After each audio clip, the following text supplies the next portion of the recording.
Hello everyone, not yet familiar viewers who happen to stumble upon this video. Today I offer you to discuss something unpleasant but still requiring publicity and at least some treatment, attention to the whole matter.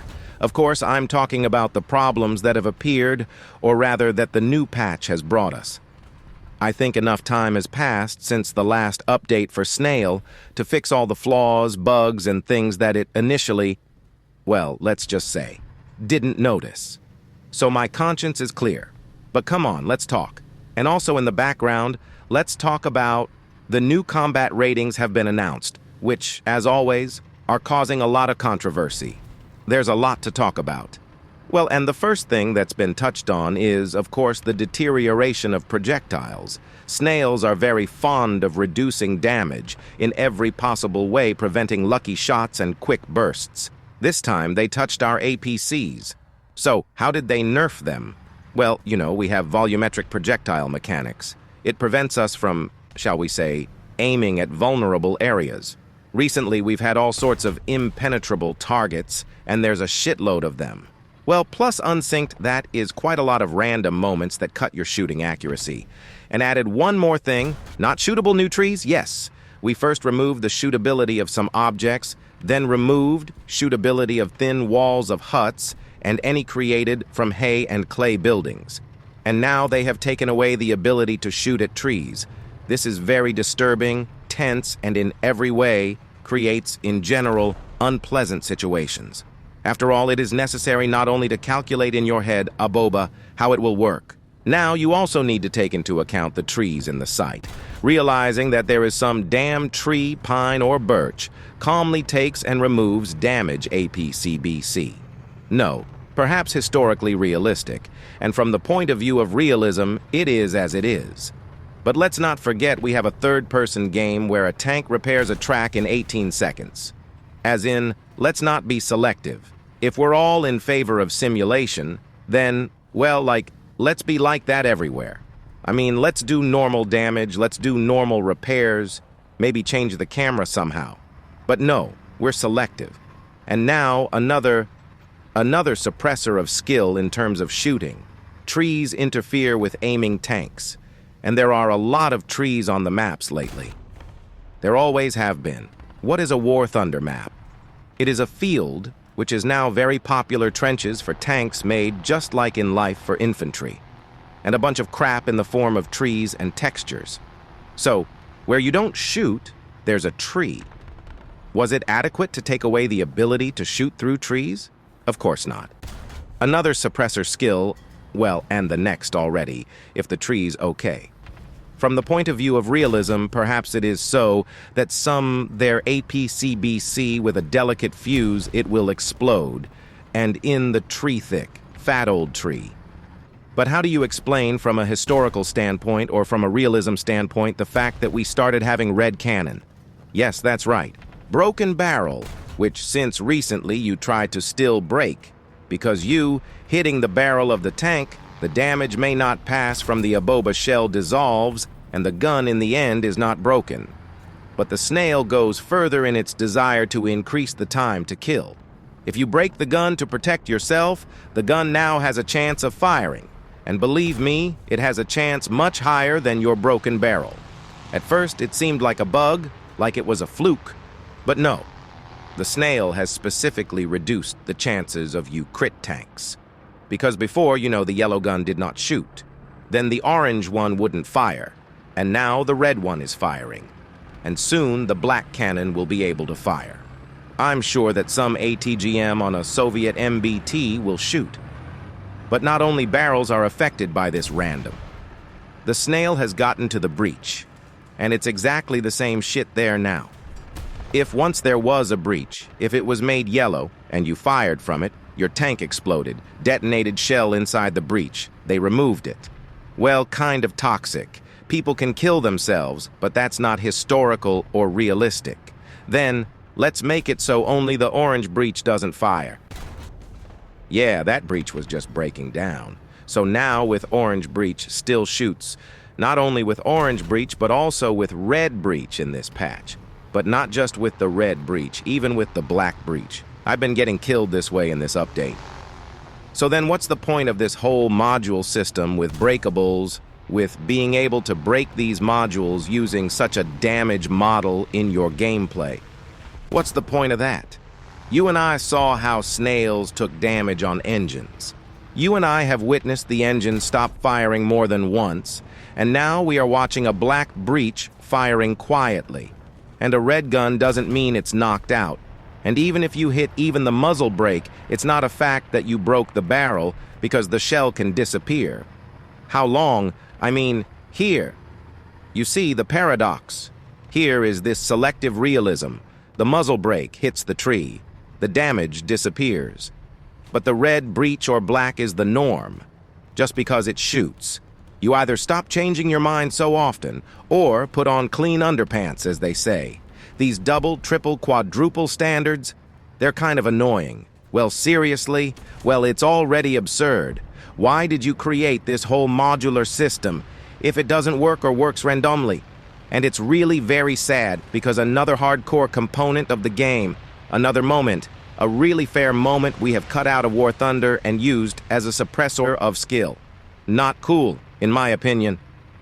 One more moment, I think, again you noticed. The clouds became even more, and they changed their color.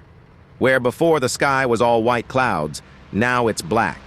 And this grayness and depression, it's everywhere now, in all parts of our lives, because of the constant wars.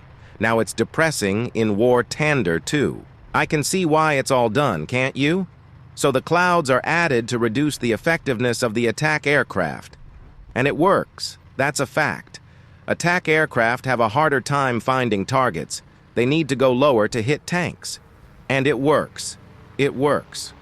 So you've actually achieved your goal, but it works not only for airplanes, not only for aviation, but also the tanks can't see the tanks and you have to, I don't know, try all sorts of filters inside the game, play with gamma. Well, why cannot make a normal graphics visual without these clouds from the beginning? Why do you have to suffer and look for some way out of this darkness? Are you saving light, War Thunder, or what? Well, what's the problem? Put up some proper lighting. And if aviation kills tanks so much, raise the price tag on the spawn points.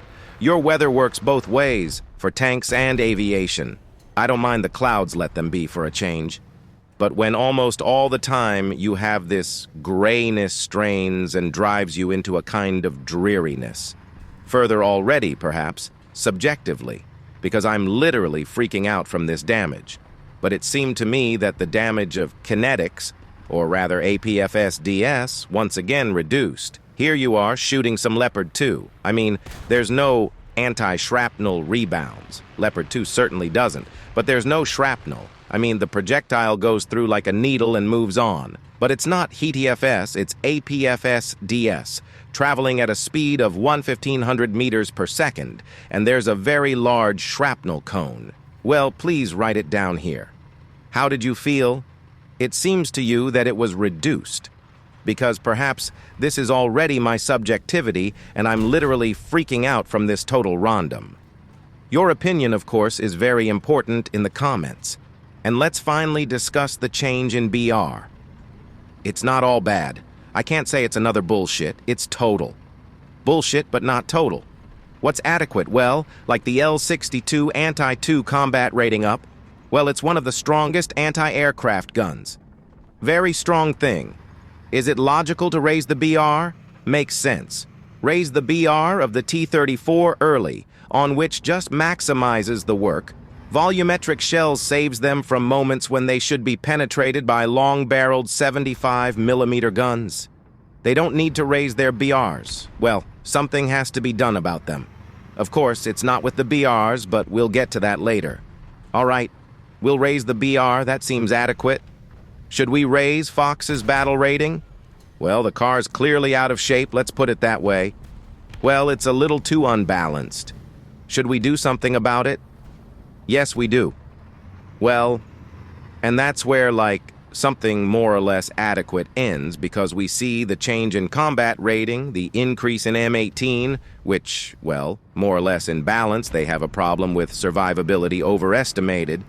But the snail caused this problem by itself by disabling the hull brake mechanic, which was once introduced to solve the survivability problem. We were running mega survivable M18s. We came up with the hull brake mechanic. The hull brake mechanic solved the M18 problem. We turned it off. The M18 problem again. Unbelievable. How did this happen? You didn't see this coming? Well, I didn't see it coming. How does it feel to raise the M18 battle rating to 6.0?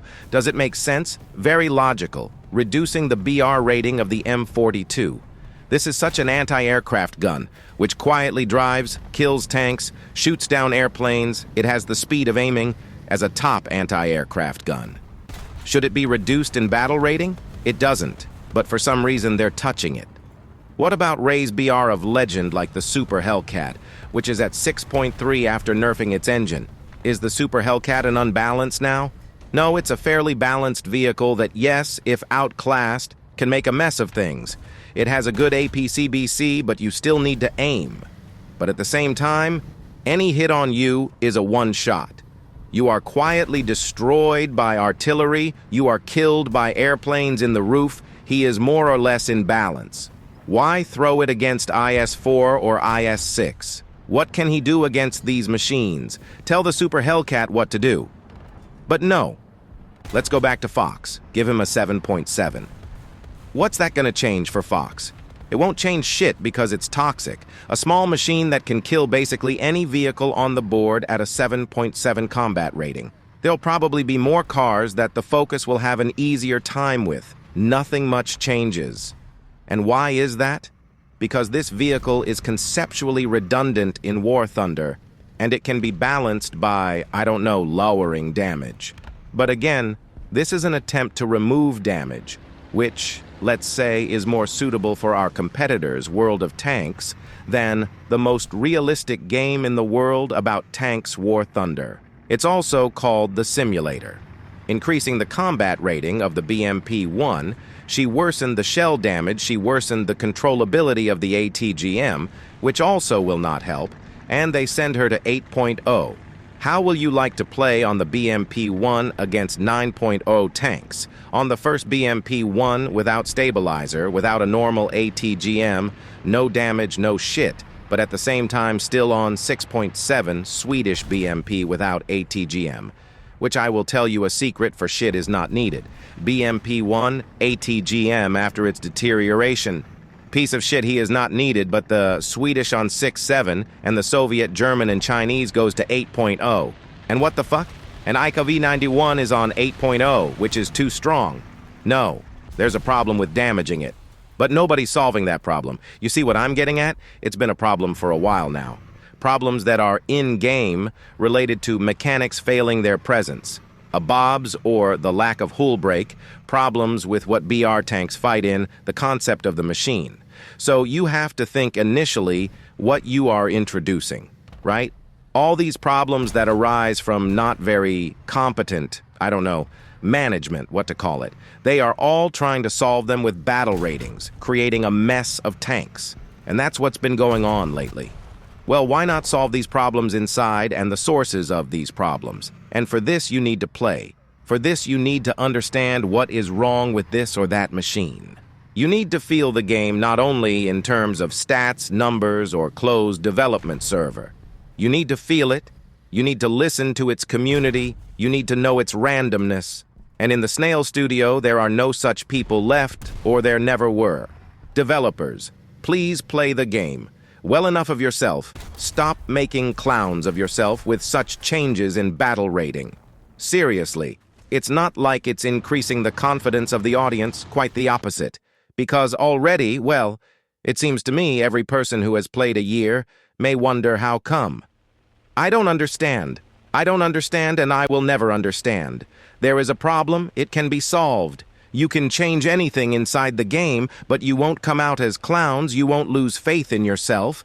But no, we just spin the battle ratings, and the problem as it was and remains. All right, we solve one problem, but we create another. That's how it is. Play.